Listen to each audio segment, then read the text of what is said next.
What's up, Internet? Big J with Big J's Extreme Fitness here at Destination Dallas, Plano, doing legs with my brother Jeremy. Move your fingers out the way, brother.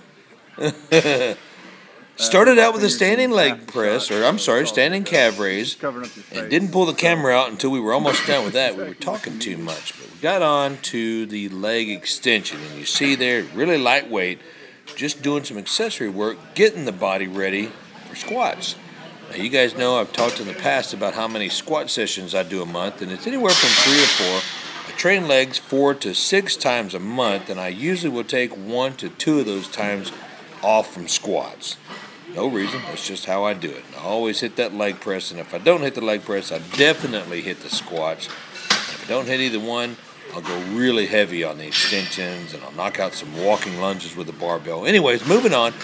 Getting those legs warmed up and ready. Standing calf raises, seated leg extensions, back to the standing leg curls. I really like this machine for several reasons. Number one, and first, and most importantly, here lately I've been traveling quite a bit. My low back has been getting really tight. I've been sitting in the car for hours at a time, anywhere from 2 to 4 hours a day, going back and forth from different job sites we got going on, different meetings.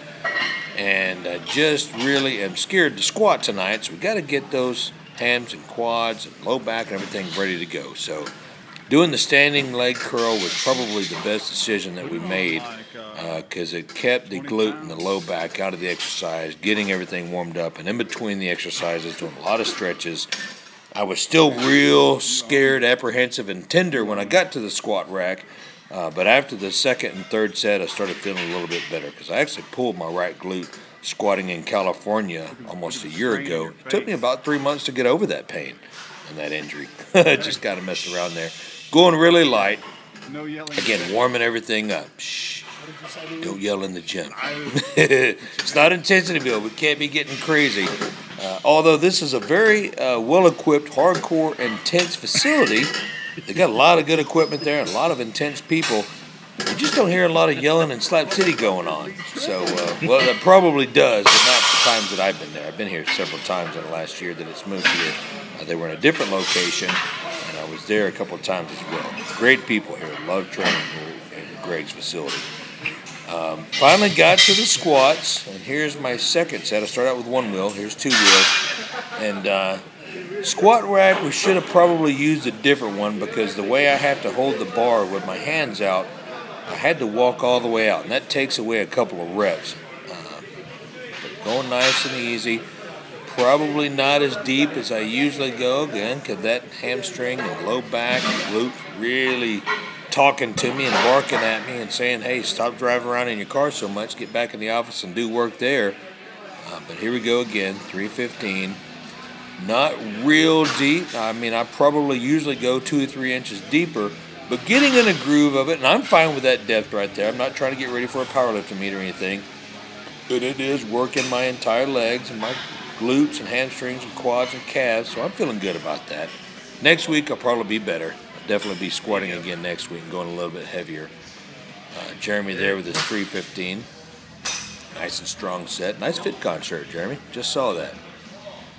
Questions regarding when the FitCon is for next year. We haven't actually concreted a time or set a time yet or a date, and we talked about it a little bit last year, but we'll get back to you guys soon on all that information. Here's 405. Did a couple of sets with 315. Felt good. I actually wasn't going to go up to 405 because of that glute and low back feeling, but felt like, okay, what the heck, I'll try it. First couple of reps felt good. Was trying to go for 10. I know that in my mind I was going to do 10. But, man, walking all the way out, doing that, and having to take 4 or 5 steps forward with that weight on my back, I wanted to get rid of that pride and say, okay, 7's good, let me walk it in. And I don't want to tell you I had more in the tank because I should have done more if I had more. I really didn't. At 7 reps, I felt like if I would have done number 8, and with Jeremy recording and not beside me to help me walk it in, I might have fallen flat on my face. Let me tell you this, guys. If you say you've got more in the tank and you got a spotter, and you're trying to make some gains, get that extra one that you said you had. Don't talk about it, do it. Moving on to the leg press. We'd actually started out with just 2 wheels, and I want to mention that too. Moving to a different exercise, no matter what, if those muscles are ready and warm and you think that you're ready to go, you're not. And, you know, the younger you are, yeah, the probably more warm and ready you are. But the older you get, if you're changing direction and angle of that exercise, warm up with a little bit less weight. There's Otana in the background there, the orange tank top. Hey, Tana. Moving on to the different exercise, you got to start out with a lighter weight just to make sure that your body's ready for the different angle. Okay, you're using the same muscles, but it's approaching it at a different angle. So again, I started out with, I think, 2 wheels and 4 wheels. Then I think we went ahead and went up to 8 wheels after that 4 wheels. We did 3 sets of the heavy with the 8 wheels here. And don't ever turn your head. You see how I turned my head that way? I could have pulled my neck muscle, snapped my neck up. So don't do that. Make sure you got a linear motion.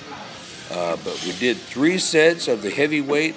We did 1 set of 8 to 12, the second set of about 12 to 15, and then I did my 3rd set. I wanted to get 20 knocked out, and I had just a little bit more to do, so that's what I did. Jumped on there the 3rd time after Jeremy gets off there, and this is my set of 20.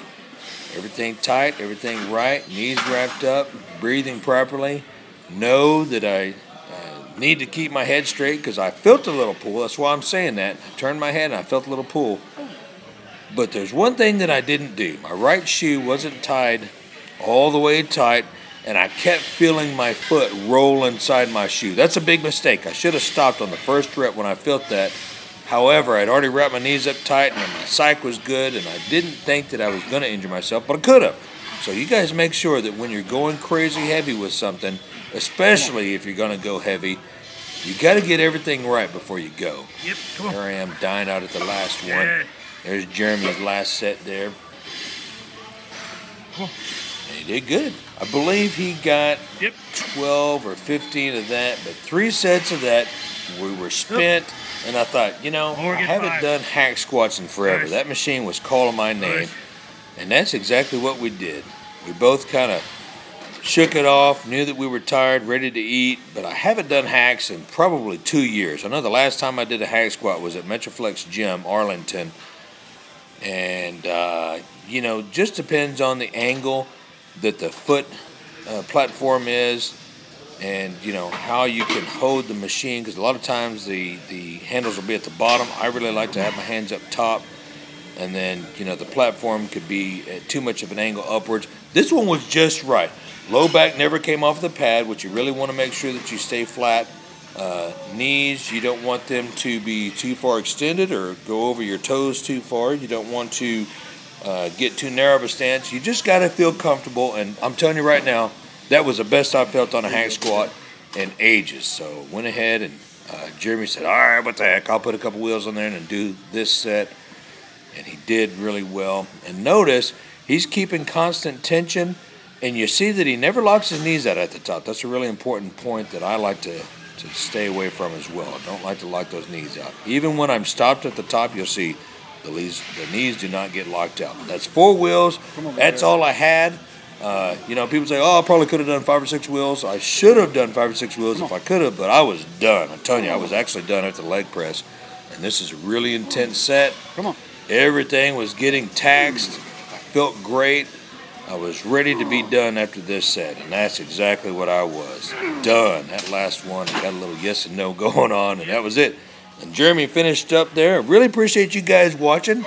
Hope you guys are enjoying the, I guess, the tutorials or the voiceovers. I'm actually enjoying it because I'm getting to tell you guys what I'm thinking and what I'm doing and why I'm doing it. And I feel like I'm getting to talk to you guys personally, and that's what it's all about, safe and positive intensity. Hope you guys enjoyed it. We'll see you next video that I'll be doing chests. Until next time, intensity rules, train hardcore, and we'll see you next video.